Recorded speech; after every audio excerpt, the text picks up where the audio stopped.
So Matt and I are here having a couple of old fashions. Cheers, right? With Angel's Envy bourbon. It is. Slightly ambitious name, Angel's Envy. I don't know what else is in the old fashions, but Matt, you've worked with a lot of old fashions. I have a lot of old fashions. Yeah. So in fact, I dare say, I pretty much work in an old-fashioned profession. Really? Everything about it is basically run by old-fashioned people, doing things the old-fashioned way, more or less with old-fashioned ways of thinking, and that tends to be what's celebrated. And so I think it's actually appropriate we celebrate with an old-fashioned tonight. Yeah, right. That seems appropriate. The old fogies. Right. Right. And it turns out, financial planning is boring. Financial planning is boring. Yes. Is it actually boring? No. Like you think it's boring? No, not at all. Not at all.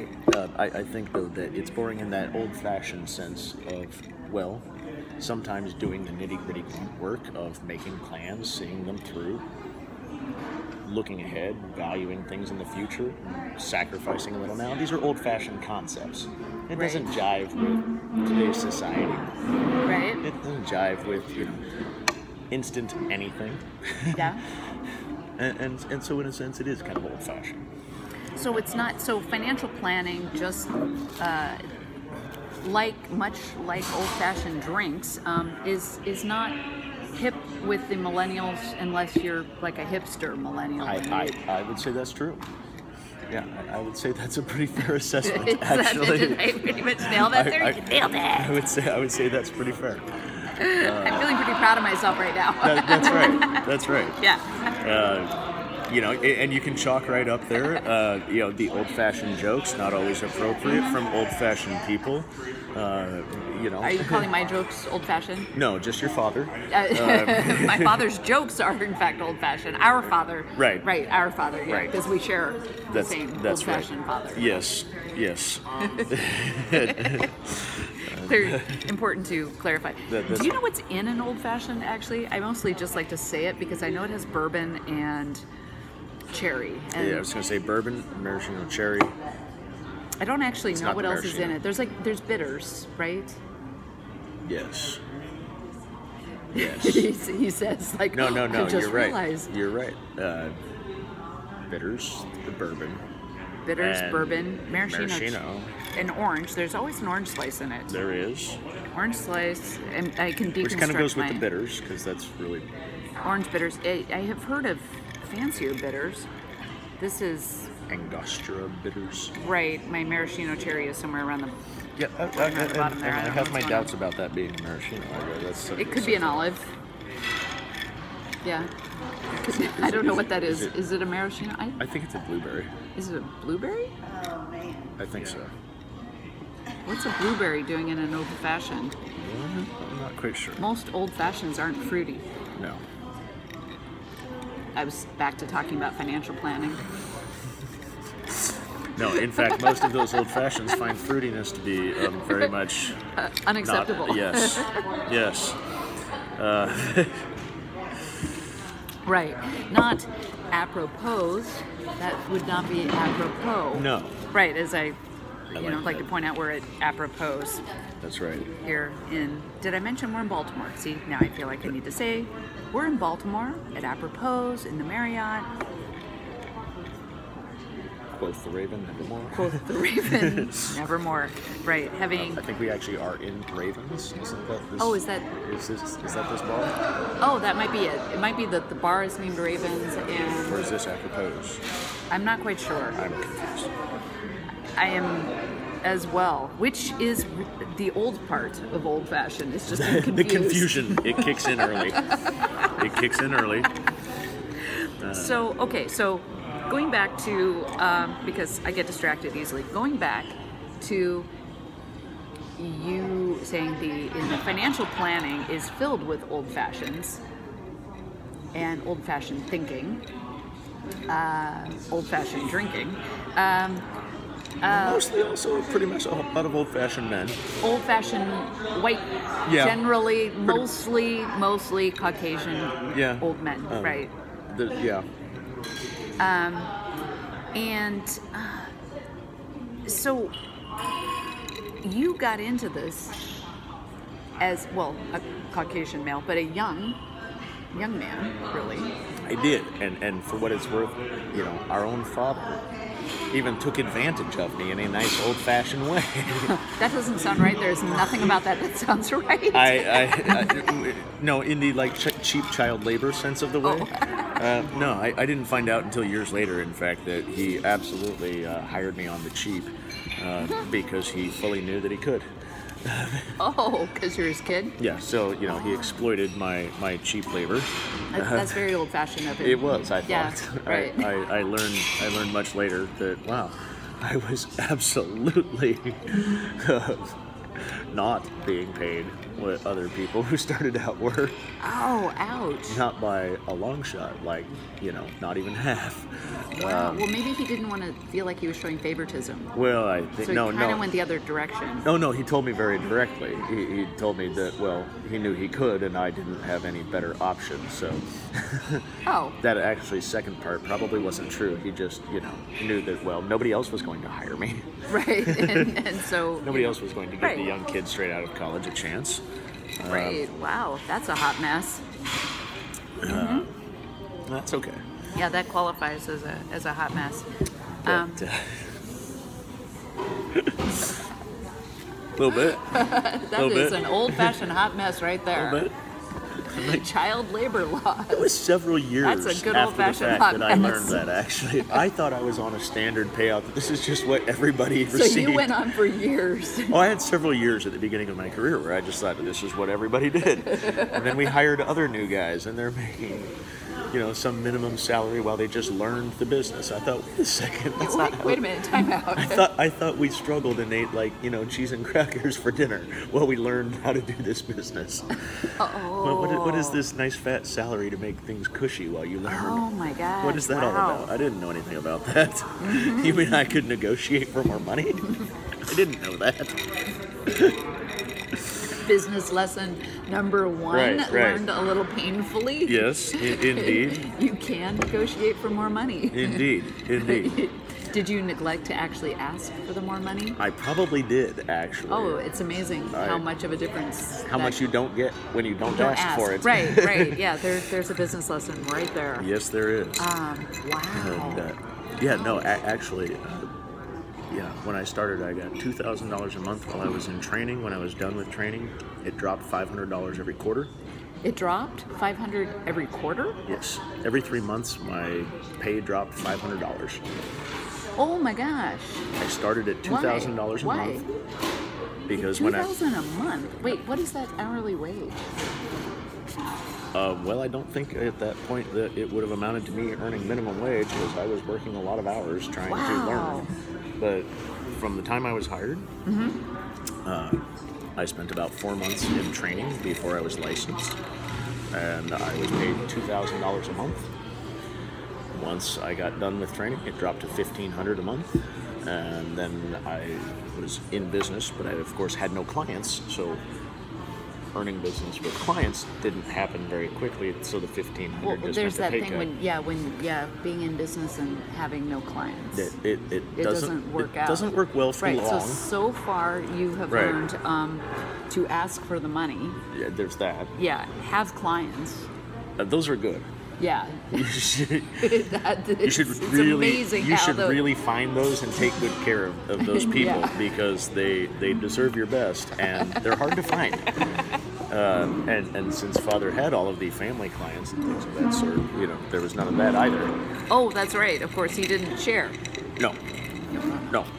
You had to go find all your own clients. Yes. Right. So nepotism actually did not even work in your favor, not even slightly, in that way. At that time. Not in that way. It worked in my favor in plenty of other ways, though. Okay. I had opportunities I would not have had were it not for the pure nepotism. I think that's probably fair to say. And later, when he eventually transitioned out of the business, and I took over his clients as well, And we had merged that over a period of several years while he was still in the business, which is actually some of my favorite time. That was a treat. Getting to work with him completely changed our relationship. It drastically altered a more typical father-son dynamic into something different. Did you call him Dad at work? No, I called him Al. In fact, I called him Al to both you and Allison at times and had to correct myself. Right. Because I found it strange in dialogue to work with my peers and refer to our fellow coworker as Dad. So from day one, I just didn't do that. And in order to put everybody on an equal footing, I referred to him by his name just like anybody else did. Wow. But then when he retired and I had to go back to thinking of him, I always thought of him as Dad, but to go back to referring to him as Dad, that took adjustment. Because I would catch myself at times Was that talking weird? with... just like at Christmas, hey Al, what do you want for Christmas? Well, not to him. If I was speaking to him, I would call him Dad or whatever. But if I was speaking to somebody else in the family, you or Allie, or even Mom sometimes, less with Mom, but you and Allie, I slipped it up a few times for sure. I remember, yeah. But I remember looking at you and thinking, he's Dad. What do you think? You're so big for your britches? He's just Dad. But in a business context, to me, he wasn't. He was a coworker. He was somebody in the office, and in order to, well, I guess call me old-fashioned, but I Call you old-fashioned. I just thought that in a business environment, everybody should just be on equal footing, and to create a dynamic where it included someone in the office referring to, someone in leadership as Dad, I felt that was strange, and I felt that it would perhaps ostracize me from my peers. Or that's an awkward dynamic. I mean, what are you going to do? Be in the office going, "Hey, Daddy"? Well, or not even Daddy, but or you're just talking Dad. to a coworker and you say, "Hey, I was talking to one of Al's clients today. I was talking to one of Dad's. My dad this, my dad that." And how old that's were odd. you? 23. Oh my God. Were you really that young? Well, once, yes. No, I don't believe it. You were never 23. I know. I know I'm old-fashioned, but never really 23. I was that young once. Oh my gosh, Speaking you were of 23. old-fashioned, I was the 15-year-old child with a learner's permit driving northbound on I-5 past what was still then the Rainier Brewery, explaining to Mother why I wanted to be a stockbroker for a living. At 15. At 15. Yeah. Wow. Most And 15-year-olds are trying to figure out how to get a date. Yeah, no, I was reading Warren Buffett's biography. Oh my gosh. And telling Mom at 15, before I was old enough to drive by myself, why I felt like this was the right profession for me. And I understood it in terms of what the profession offered and the things that interested me. The flexibility, the ability to work with people you like, and the choice not to work with people who displease you. Yeah. And the chance to help make people's lives better, the chance to have new things to think about all the time because the markets change all the time. You basically are old-fashioned. I'm like an old soul. Yeah, at 15 years old, you were the old man reading Warren Buffett's biography. Yep. Is it? Yeah. I still have that. That was the first of his biographies I read, and it's probably still my favorite, and it's still on my bookshelf at the office. You are old. I mean, I'm older technically, but now that I think about it, I've had that book for since junior high. I'm 39 now, so it's been a while. It's been a while, and I started in this profession straight out of college. What was I doing at 15? I was doing a lot of other stuff too. I was not an old-fashioned. Not the rest of it. I was born yesterday. Just fell off the turnip truck. Just fell off. Yeah, I guess I always had kind of that old soul in a sense. It's funny, I take tremendous comfort in embracing a lot of these, I guess, old-fashioned ways of managing your life financially, that is. I have always found it appealing to put off today's gratification in the interest of having tomorrow be even better. Investing always made sense to me that way. That, you know, something saved now could be worth more later, and that I would value that thing later more than I value it today. And I guess in a lot of ways that's kind of old-fashioned. I was never the kid who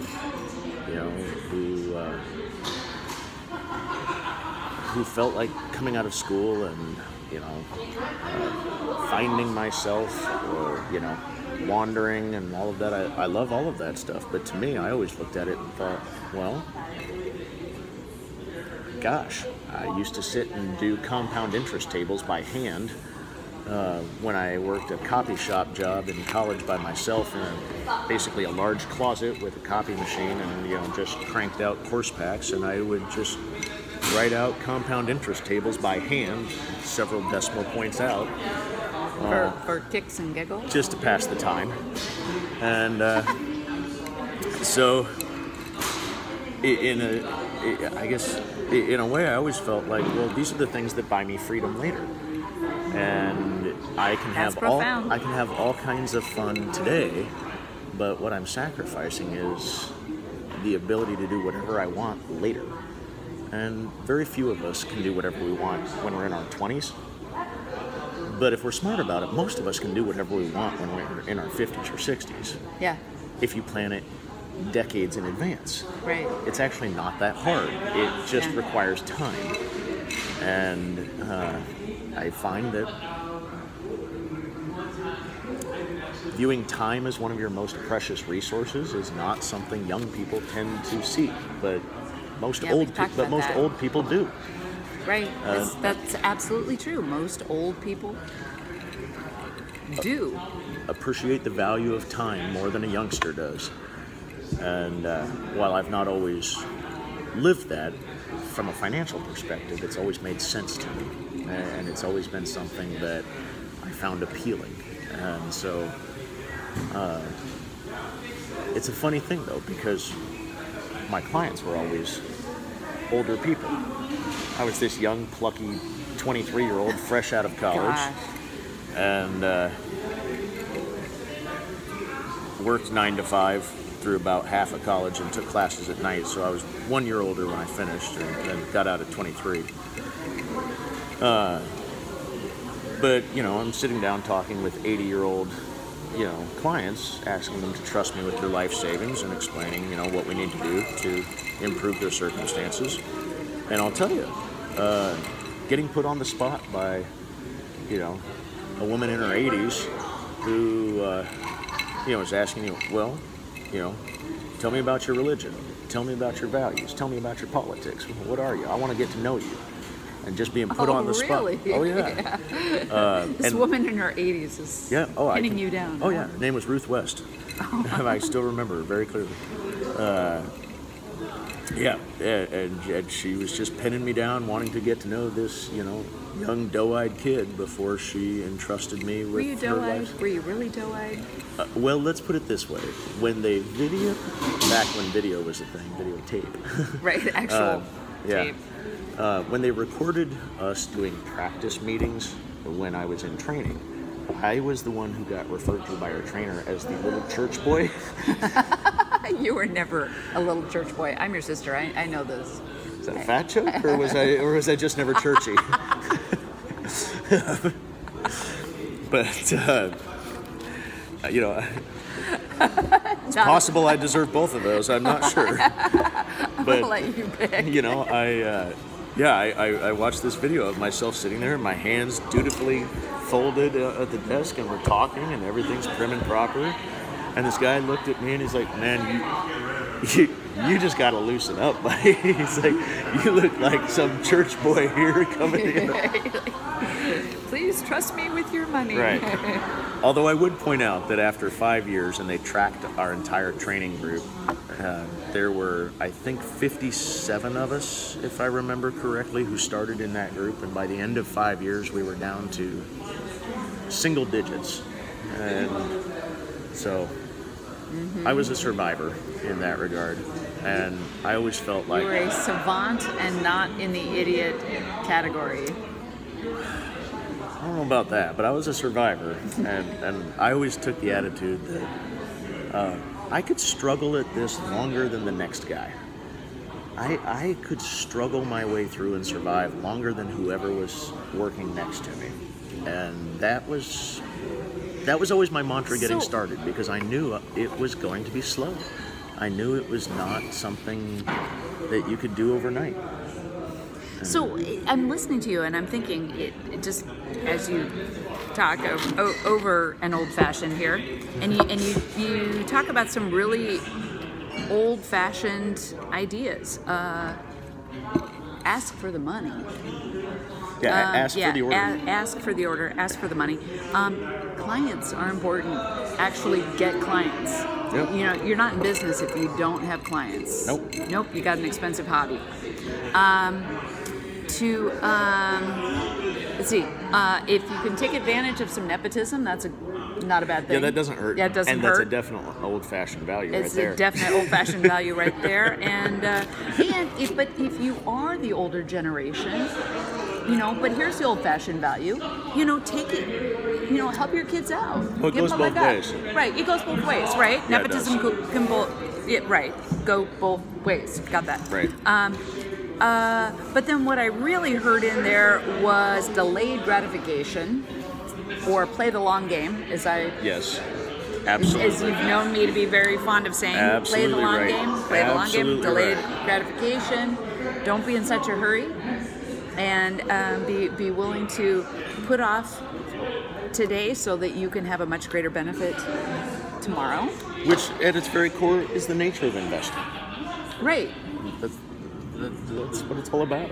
Right. This is why we preach at our kids about saving money and opening Roth IRAs. And playing that long game. Because the funny thing is, the longer you play, not only the better at it do you get, but the more likely you are to succeed. Mm-hmm. It's a funny thing, but you played a game for a short while and you lose, get discouraged, you're out. You quit. You keep playing, though, and your likelihood of succeeding goes up, not down. Oh, yeah. It's remarkable. No, that makes perfect sense, because actually, when you're playing in the short term, the stakes are super, super, super high, and the margin for error is super small. That's right. You absolutely must win very quickly. Yes. Or you lose very big. That's right. Right. Whereas you get the law of averages working on your side if you play the long game, if you are practicing delayed gratification. Yep. And then over time, those risks are mitigated and the returns can be much, much greater. Absolutely. Right. So things like, there has never been a 10-year period where the return on the market was negative. And so you look at longer time frames, and what you find is everything that we think of as that short-term risk washes out as white noise. Right. And tenacity. I mean, you talked about, you started with, was it like 50 something? Hey there. Do you need to check out of here? Yeah. Oh, okay. Is there anything I can get us? Maybe another round or anything before we close out? Do you want anything? Finish these off and grab something else? Do you want something else? Actually, these are pretty good. Just kind of hitting the spot. Any ginger ale? Can I get a Maker's Mark and ginger ale by any chance? Is that good? Oh, it's very good. Well, then let's have 2 of those. Thank you very much. Sure. Thank you. What do I think about that? This is all on video. I'll edit this at some point. Of course.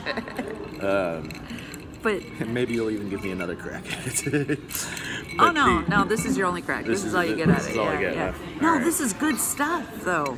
This is brilliant. You know, it's funny. I mean, I suppose adding to that old-fashioned mix, one of the things that I always did. Making weird faces because I just ate the. I just blueberry? ate the. No, I think it's a cherry. Is it a cherry? It's a weird.